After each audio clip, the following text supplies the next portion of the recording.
He crowned his new Luna, until his pup ripped the crown off her head and placed it on the Omegas. The twin moons hung low in the sky, casting pale silver light over the kingdom of Urindor. The castle's towers rose like jagged teeth against the dark horizon, and the wind whispered secrets through the stone corridors. Inside, the grand hall shimmered with hundreds of candles, their flames flickering as though they danced to some unseen melody. This night was meant to be one of triumph, a night of ceremony and honor, yet an unease hung heavier than the incense that filled the air. King Kale, ruler of Urindor for more than 20 years, stood at the top of the marble stairs, his figure commanding and cold. His dark hair fell to his shoulders, and his eyes, deep and stormy, swept over the nobles gathered before him. He wore the crown of obsidian and silver, heavy with magic and legacy. To him, the crown was more than a symbol. It was the lifeblood of his power, the pulse that connected him to the kingdom. Tonight, he would place the crown upon his new Luna, Lady Silvara. She stood at the base of the stairs, regal and composed, her flowing gown catching the candlelight. Her smile was serene, but her eyes carried a sharpness beneath, a mind that measured every gaze, every whisper in the hall. To the court she was perfect, graceful, intelligent, and worthy of the title of Luna. Kale stepped forward, each movement precise, the echoes of his boots resonating through the hall. He raised the crown high, and a hush fell over the crowd.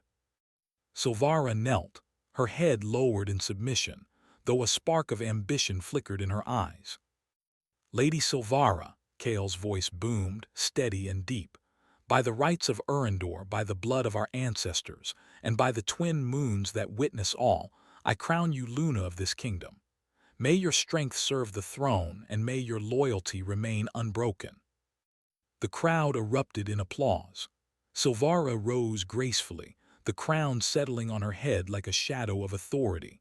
The magic of the crown whispered in her mind, threads of power brushing against her thoughts.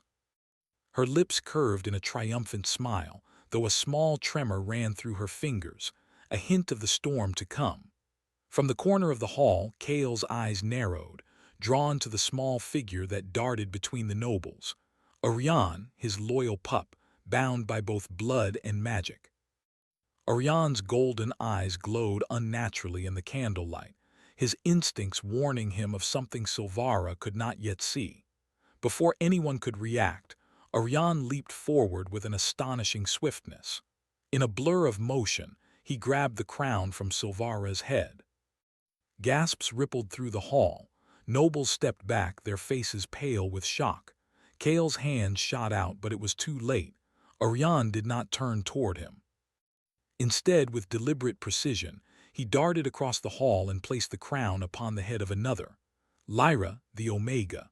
Lyra froze, her small frame trembling as all eyes fell upon her. She had lived unnoticed in the shadows of the castle, a quiet presence who moved through the halls without ever drawing attention. Now, the weight of the crown pressed upon her, and a surge of power pulsed through her veins. She could feel it in her chest, in her heartbeat, in every thought that fluttered through her mind. The hall was silent, the air thick with tension. Silvara's face went pale, her perfect composure cracking for the first time.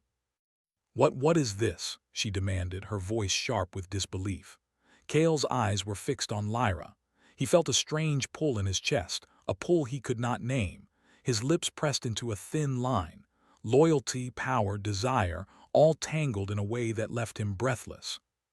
He had intended to crown Silvara, to bind her to him and the throne. Yet here was Lyra, a low-born girl, chosen instead by the instincts of his own magical companion. Orion sat beside Lyra, tail wagging slowly, as if he had completed a sacred task. Lyra's fingers trembled as she reached up to touch the crown, unsure if it was real or a vision conjured by the candlelight and the magic that hummed in the room. "Your Majesty," Silvara said, stepping forward, her voice both commanding and trembling, "this is an outrage. This crown belongs to me by law, by right. You cannot allow this." Kale raised his hand, cutting her words short. "Silence," he said, his voice calm but carrying an authority that could still the wind. "The crown chooses not by law nor by human ambition, but by something far older than either of us." Lyra looked around at the faces of the nobles, many filled with confusion, some with fear. She felt a surge of courage, unexpected and overwhelming. The crown was hers now, and with it came responsibility. But she also felt the pulse of something dangerous, a warning hidden beneath its power. Silvara's eyes narrowed, a storm of anger and wounded pride gathering behind her lashes. She stepped closer to Lyra, her voice low and venomous. "You may wear it for now, Omega, but crowns taken by trickery do not last. You will fall, and when you do, I will rise." Lyra's hands tightened around the crown. For the first time in her life, she felt the weight of destiny pressing down upon her. She met Silvara's gaze without fear, though her heart raced. She did not yet understand the full extent of the crown's magic, nor the destiny it demanded, but she knew one thing: she could not step back now. Kale watched them both, his thoughts swirling. Silvara was cunning, ambitious, and dangerous, but Lyra was different. There was strength beneath her quiet exterior, a spark that called to something long buried in his own soul. He had never felt this kind of tension before, the pull between duty, desire, and the unforeseen path fate had thrust upon them. The court murmured, some bowing low to Lyra, others whispering doubts and curses under their breath. The twin moons outside flickered, as if acknowledging the upheaval within the castle walls. Shadows shifted along the tapestries, moving almost of their own accord, drawn to the new Luna and the crown she now bore. Orion barked softly, and Kale stepped closer to Lyra. "Do you understand what this crown means?" he asked, his voice softer now, almost gentle, but with the weight of command still beneath it. Lyra swallowed hard. I feel it," she said. "It's alive. It wants something from me. I can feel it in my chest, in my mind. But I do not know what it asks." Kale nodded, his expression unreadable. "The crown chooses not for convenience but for purpose, and it has chosen you." Silvara's laugh was low, bitter, and filled with disdain. "Purpose," she said. "A purpose chosen by a pup." "Do not fool yourself, Kale. This is not fate, it is chaos, and chaos is easily crushed." Kale's eyes darkened. "Perhaps, but even chaos can reveal truth. And sometimes the unexpected choice is the one that saves a kingdom or destroys it." Lyra's fingers traced the intricate symbols etched into the crown. She could feel the magic humming beneath her skin, threads of power intertwining with her own pulse. She was not sure she was ready, yet a strange clarity settled over her. She had been invisible all her life, yet now she stood at the center of a storm that could change the course of history. Orion nudged her hand, and she looked down at him. The pup's eyes glowed with certainty. Somehow he knew she was meant for this, even if none of the humans around her could understand. Outside the hall, the wind rose, carrying with it the scent of the dark forest beyond the castle walls. Wolves howled, their cries echoing the twin moons' silver light. Kale felt a shiver run down his spine, not from fear but from anticipation. The night was young, and the threads of fate were only beginning to weave themselves. Silvara stepped back, her eyes never leaving Lyra.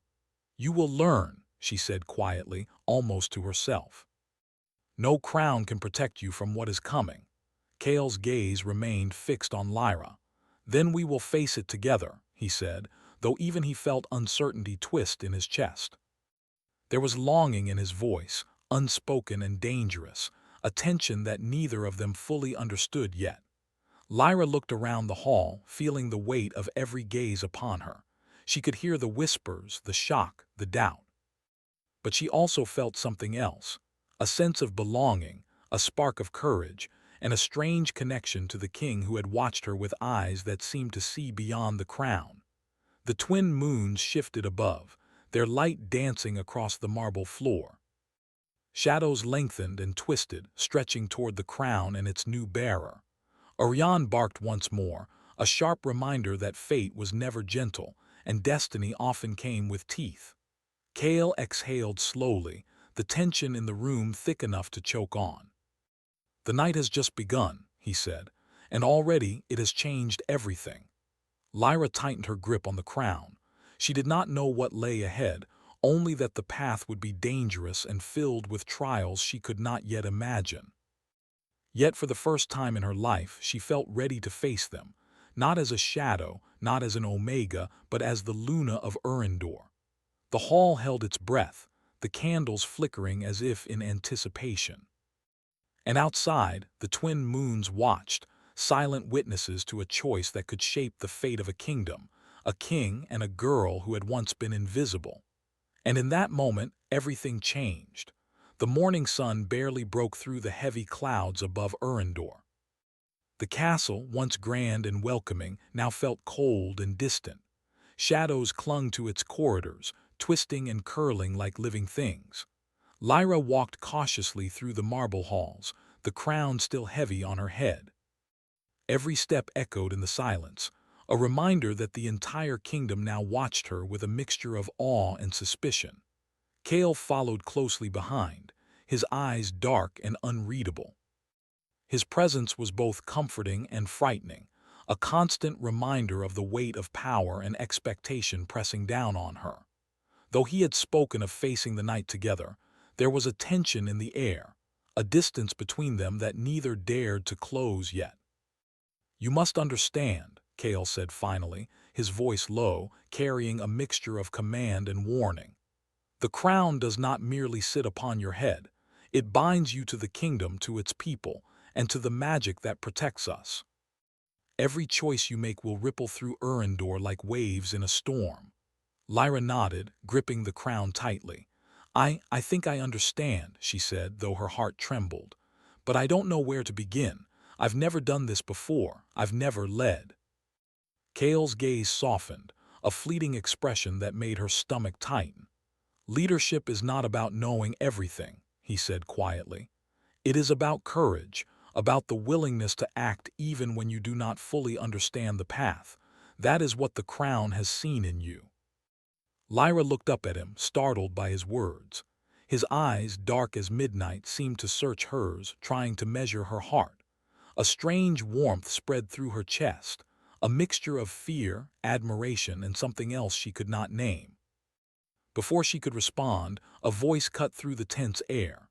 "Your Majesty," Silvara said, gliding into the hall, her expression calm but sharp, like a blade hidden beneath silk. "You cannot ignore what has happened. This is not just a matter of tradition. It is a violation of the throne, and it must be corrected." Lyra felt her stomach twist. She had expected Silvara's anger, but not this direct challenge. The Luna's voice was smooth, but it carried the weight of danger of someone who refused to accept defeat. Kale stepped forward, his hand rising in a subtle warning. "Silvara," he said firmly, "you will not speak like that in this hall. The crown has chosen. Lyra wears it now. Any attempt to undermine her will be considered treason." Silvara's lips curved into a smile, one that did not reach her eyes. "Treason," she said softly.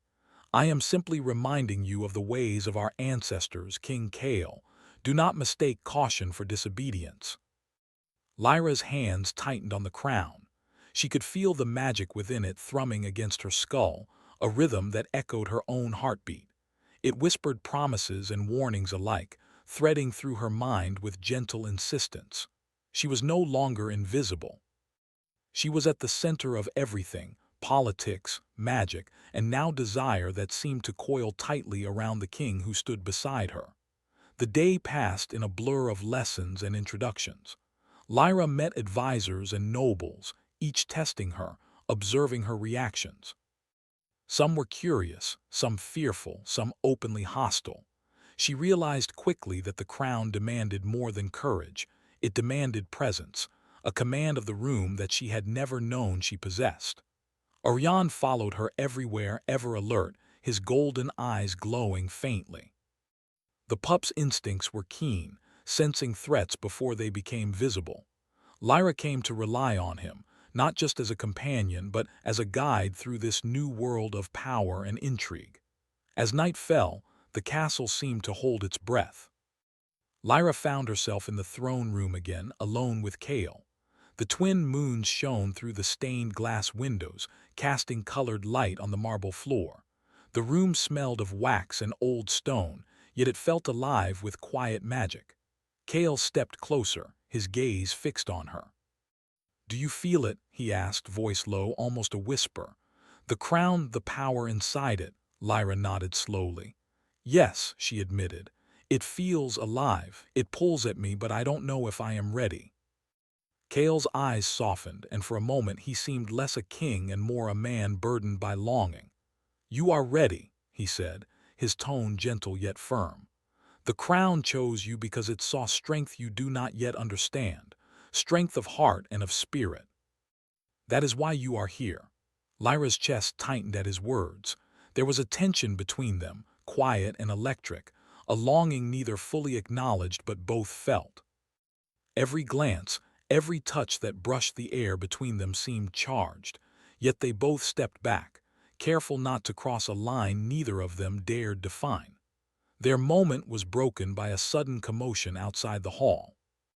Lyra and Kale exchanged a glance and moved quickly toward the source.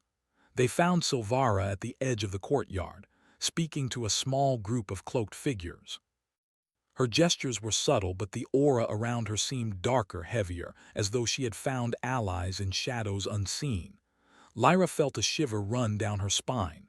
The crown hummed faintly, warning her of danger. "Who are they?" she whispered. Kale's expression hardened. "Sorcerers," he said, voice low. "Exiles from beyond the mountains. Silvara is weaving her revenge. She will not give up easily." Lyra swallowed hard. She had imagined challenges, political tension, perhaps even betrayal, but seeing it laid bare filled her with both fear and resolve. She could not run. She would not. The crown demanded action, and she would act. Days passed, each filled with lessons and dangers. Lyra discovered that ruling was more than issuing orders. It was listening, learning, and sensing the heartbeat of the kingdom. She walked the castle at night, speaking quietly to the guards and servants, learning the fears and hopes of the people she now protected. Kale remained near, a constant presence that both reassured and unnerved her. He watched her closely, guiding her without overt control, yet every interaction left her heart racing, a mixture of admiration, fear, and something far deeper. One night in the quiet of the throne room, Lyra approached Kale. "Why are you helping me?" she asked softly. "You could have stopped me. You could have let the crown go back to Silvara." Kale's gaze met hers, dark and unreadable. "Because you are not like her," he said quietly. "And because I see something in you that I cannot ignore. Courage, compassion, and a heart willing to bear burdens few could carry. You make me want to be more than I am." Lyra felt her cheeks warm. She did not know how to respond. Words seemed small and inadequate against the intensity of his eyes, the weight of the crown, and the growing awareness that her own heart was awakening to feelings she had never known. But the peace was fragile. In the courtyard below, shadows moved, cloaked figures slipping between columns and walls. Lyra and Kale moved toward them, Aryan leading the way, his growl low and steady. The figures vanished as quickly as they appeared, leaving behind only a whisper of smoke and magic that lingered in the night air. Kale's jaw tightened.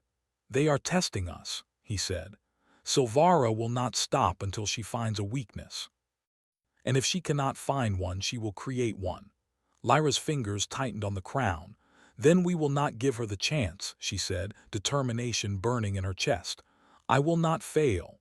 Kale stepped closer, his hand brushing hers briefly. The touch was electric, a spark neither of them tried to hide. "You will not be alone," he said. "Not now, not ever. But remember, power comes with sacrifice and desire with danger. Every choice you make will be watched, tested, and questioned." Lyra nodded, though a shiver ran down her spine. The crown hummed against her head, a living pulse that reminded her that her journey had only just begun. Outside, the wind whispered through the towers, carrying with it the faint howl of wolves, the shadow of sorcery, and the promise of trials to come. Days turned into weeks. Lyra learned to walk with confidence, to speak with authority, to listen to the pulse of the kingdom.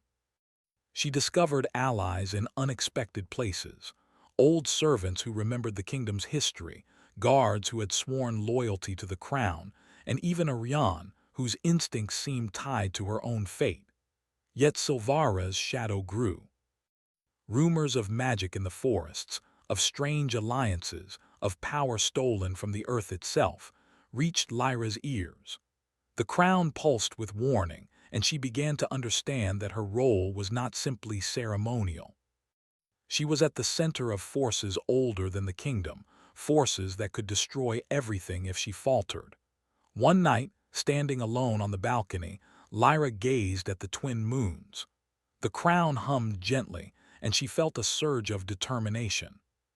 She would learn, she would fight, and she would protect the kingdom. She would prove that the crown's choice was not a mistake. But even as she made this promise to herself, a shadow shifted behind her. Silvara's voice, low and cold, whispered from the darkness, "You may wear the crown for now, Omega, but destiny has many paths, and not all of them lead to triumph." Lyra's hand tightened on the crown. She was no longer invisible.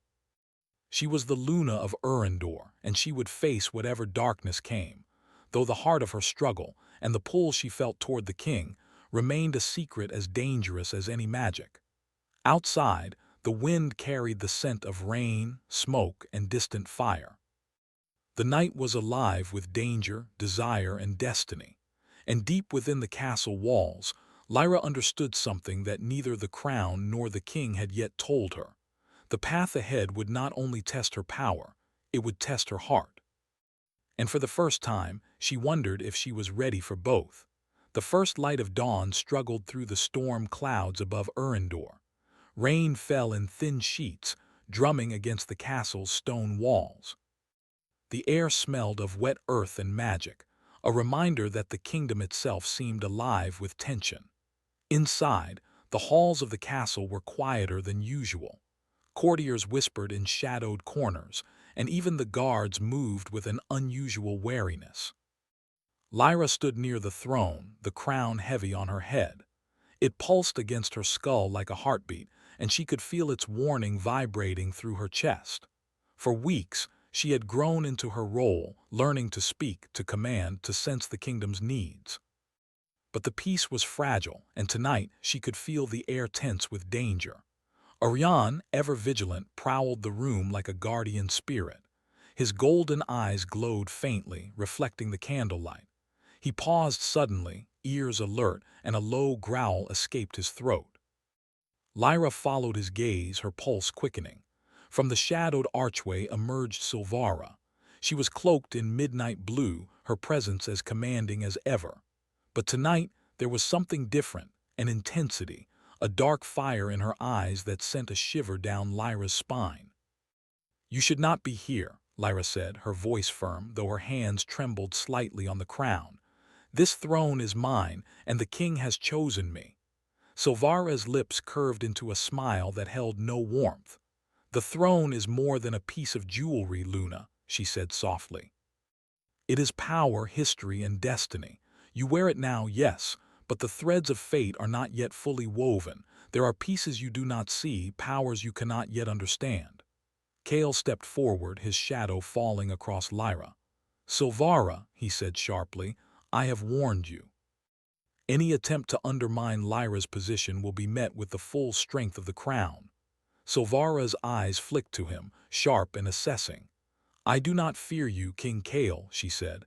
"I only seek what I was promised. The crown was meant for me, and you cannot change that." Orion growled louder, stepping closer to Lyra. The pup's magic flared, subtle but unmistakable. He was warning them that Silvara had allies, that her plans extended beyond simple ambition. Lyra felt the crown's pulse intensify, a warning of unseen danger. Before Kale could respond, Silvara lifted her hands, and a faint shimmer of magic rippled through the room. Shadows twisted around her like living serpents. Lyra's heart raced as she instinctively raised her hand to the crown. Threads of magic from the crown entwined with her own, shielding her from Silvara's spell. Kale's eyes widened. "She is stronger than I imagined," he murmured, watching Lyra respond to the magic as if it were a part of her. Silvara's expression darkened. "You will not stop me," she said, her voice like steel.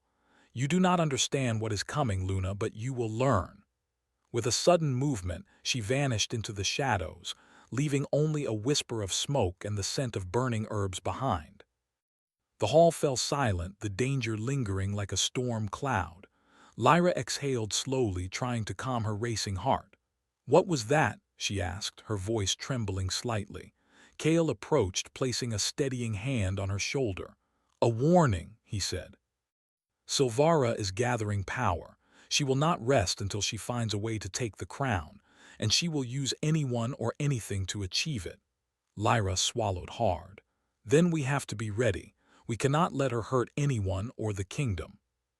Kale's gaze lingered on her, dark and stormy. "We will face it together," he said. The words were firm, yet beneath them, something unspoken hovered, a tension that neither dared fully explore, yet both felt in every glance, every brush of hands. The following days were a blur of preparation. Lyra trained with the guards, learning the movements and tactics needed to defend the castle. She studied the ancient tomes in the library, learning the history of the crown and the magic that bound it to the kingdom. The crown's pulse was a constant reminder of her responsibility, of the danger lurking in every shadow. Kale remained near, teaching her not only the art of leadership, but also the subtle ways of sensing threats, reading people, and understanding the pulse of the kingdom.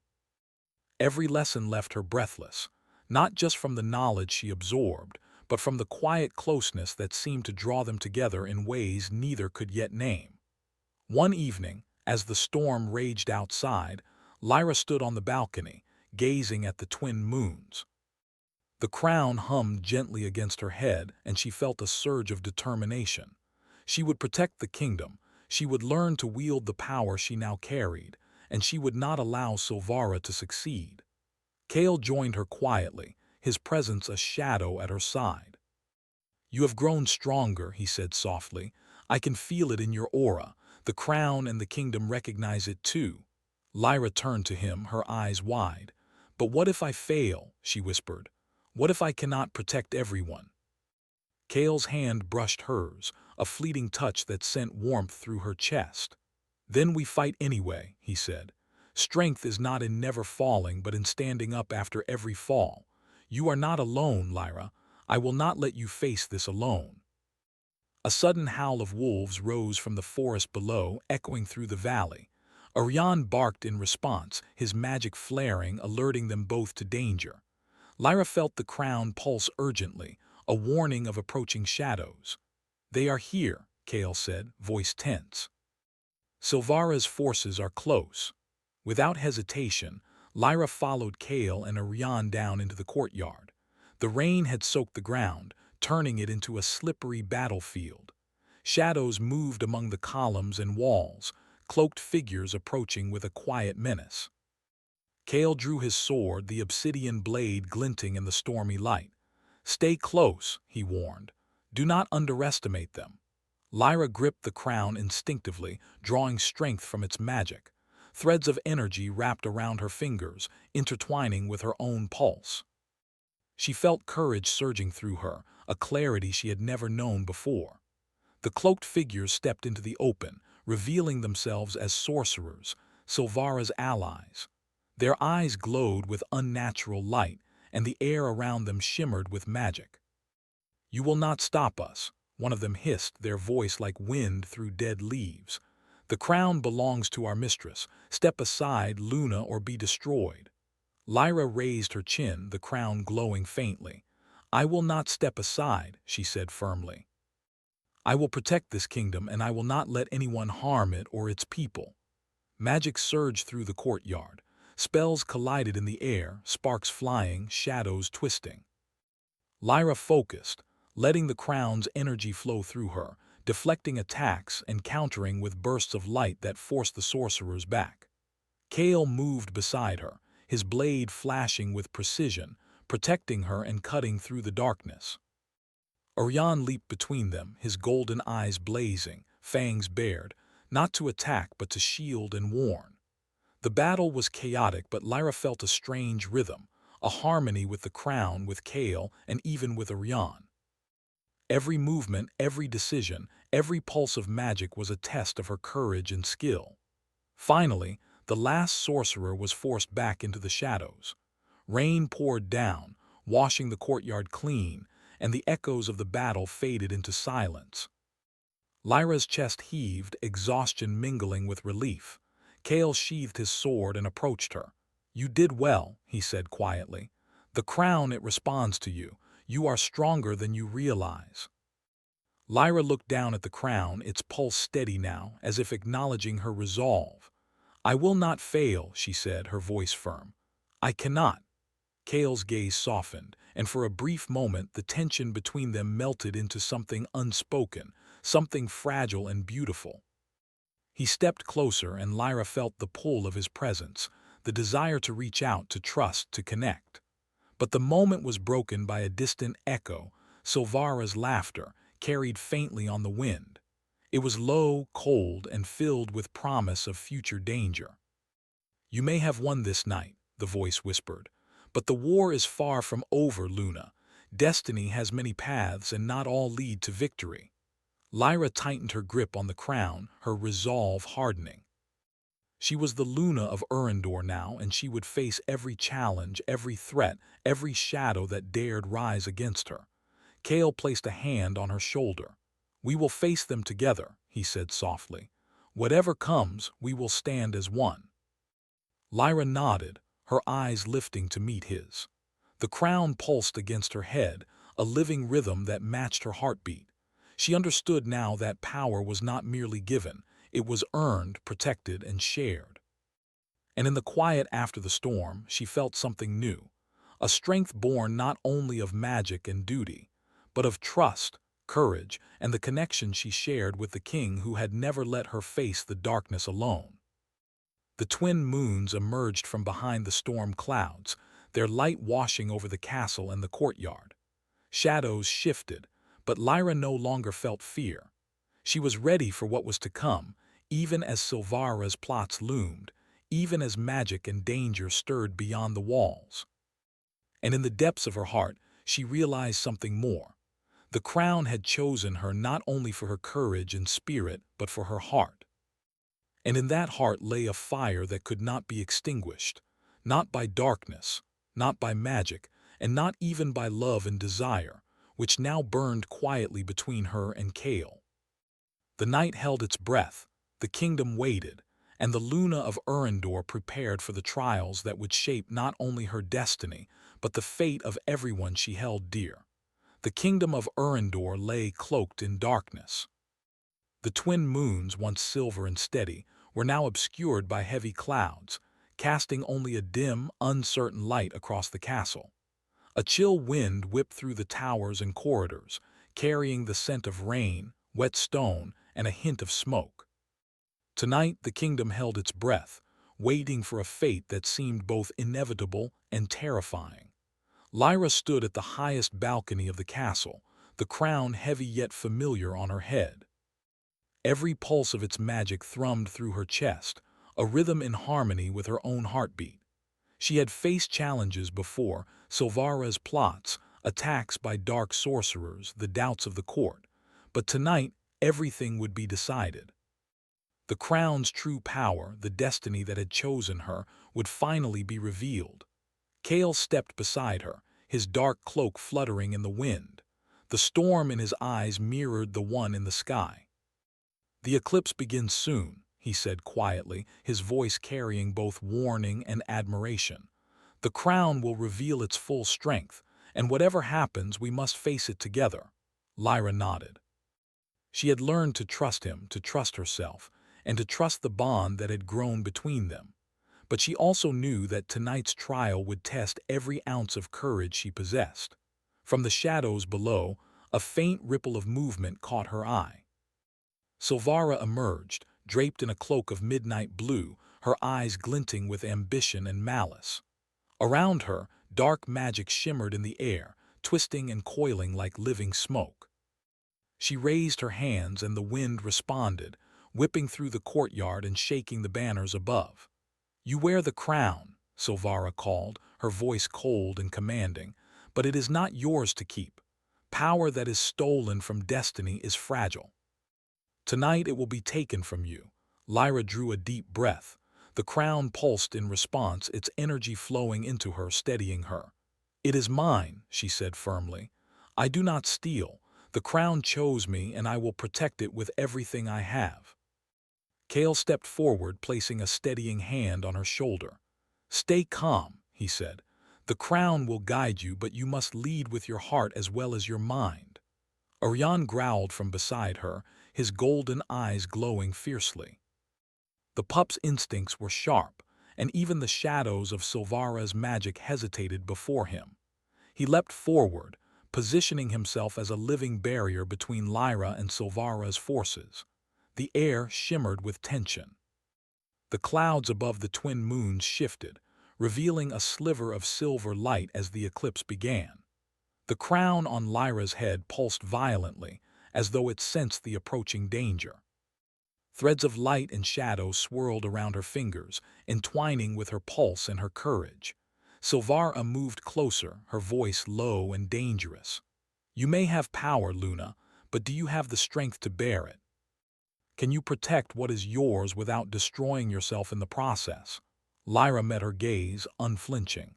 "Strength is not the absence of fear," she said. "It is the courage to face it." A sudden burst of magic erupted from Silvara's hands, dark and twisting, aimed directly at Lyra. The crown flared, light and energy spiraling outward to shield her. Lyra instinctively raised her hands, guiding the magic, twisting it back in a flash of silver light that sent Silvara stumbling backward. Kale's sword flashed in the dim light, cutting through the shadowed magic that lingered in the courtyard. He moved with precision, guarding Lyra and keeping Silvara at bay. Every strike, every motion, felt choreographed with the crown's energy, as if the kingdom itself were flowing through their actions. Orion darted between them, his growls a constant warning. The pup's magic intertwined with Lyra's, amplifying her strength and focus. The bond between them was undeniable now, protector and chosen, heart and courage united. Silvara's fury intensified. She summoned a wall of shadows, black and writhing, intent on crushing Lyra. But Lyra stepped forward, letting the crown's energy guide her. A beam of radiant light shot from the crown, slicing through the darkness and sending Silvara sprawling. "You are stronger than I imagined," Silvara hissed, rising to her feet. "But strength alone will not save you. The crown is not yours by right, it is merely a test, and tests can be broken." Lyra's pulse quickened, not with fear but with resolve. "Then I will not fail," she said, her voice ringing like a bell. "I will prove that the crown chose correctly." The eclipse reached its peak. The twin moons were now fully aligned, their light dim and eerie. The crown flared brighter than ever, threads of silver and gold wrapping around Lyra, Kale, and even Orion. The castle walls trembled as ancient magic awakened, a power older than any of them, responding to the bond between the Luna and the crown. Silvara stepped back, her face pale with both fear and rage. "No," she shouted. "This is impossible. The crown, it cannot, it must." But the crown pulsed in response to Lyra's courage and heart, not Silvara's ambition. Threads of light extended from it, encircling Silvara and gently pushing her back. She stumbled, powerless against the true force of the crown. Kale stepped forward, his voice calm yet firm. "It chooses strength and loyalty, not cunning or cruelty. You cannot take what is not given." Silvara's eyes flared with anger, but the magic surrounding her was gentle yet firm, a reminder that the crown's power was not for destruction but for protection and balance. Slowly, reluctantly, she withdrew, her plans thwarted. Lyra's knees weakened as the crown's pulse settled, a steady, rhythmic beat that matched her own. She looked at Cale and he smiled, a rare, genuine expression that made her heart swell. The storm outside had begun to fade, leaving only the calm, silver light of the moons above. "You did it," Cale said softly, taking her hands in his. "The crown has chosen its true Luna, and it has chosen wisely." Lyra's eyes shone with tears, not of fear but of relief and triumph. "I couldn't have done it without you," she said. "Without Orion, without believing in myself." Cale's hand brushed her cheek gently, a tender gesture that spoke more than words ever could. "You were never alone," he said. "Not from the moment the crown found you. Not ever." Orion nuzzled Lyra's side, his golden eyes gleaming with pride. The pup had been both guide and guardian, and now, in the quiet aftermath, his loyalty was clear to everyone. The court gathered slowly, cautious but awed. Whispers of awe and admiration rippled through the halls as Lyra, crowned and radiant, stepped forward. She was no longer invisible. She was Luna of Erendor, chosen not by birth or ambition, but by courage, heart, and destiny. Silvara, now subdued and aware of her defeat, remained in the shadows, her anger tempered by respect and grudging acknowledgement. She had been a storm, yes, but the crown had tested her, and she had failed. Cale knelt before Lyra, not as a king commanding obedience, but as a man acknowledging a bond deeper than power. "The crown has chosen you," he whispered, "and I have chosen to stand with you always." Lyra's hand rested on his cheek, the crown's pulse echoing in her chest. "Then we face the future together," she said, her voice strong, clear, and unwavering. The twin moons emerged from behind the final storm clouds, their light washing over the castle. Shadows receded, magic settled, and the kingdom breathed as one. Lyra understood now that leadership was not about fear or domination. It was about courage, compassion, and the strength to protect all that mattered. The crown hummed softly, its magic alive but gentle. It had found its true Luna, and its choice had been a test not only of power but of heart. Lyra felt its rhythm, steady and sure, intertwined with her own. Cale and Lyra stood together on the balcony, the storm behind them and the kingdom below. The air smelled of rain and earth, of renewal and possibility. Orion sat proudly at their feet, a silent guardian of the bond they had forged. "The crown has chosen," Lyra said quietly, looking at Cale. "But I choose you. For courage, for trust, for everything that brought us here." Cale's dark eyes softened, and a rare smile touched his lips. "And I choose you," he whispered. "Not for the crown, not for the throne, but for you always." The twin moons shone above, and for the first time in years the kingdom felt truly alive. Shadows had been tested, hearts had been tried, and the crown had revealed its power not through fear or force, but through courage, loyalty, and love. And in that quiet, golden light, Lyra understood something that would remain forever in her heart. The crown had chosen her, but she had chosen her destiny.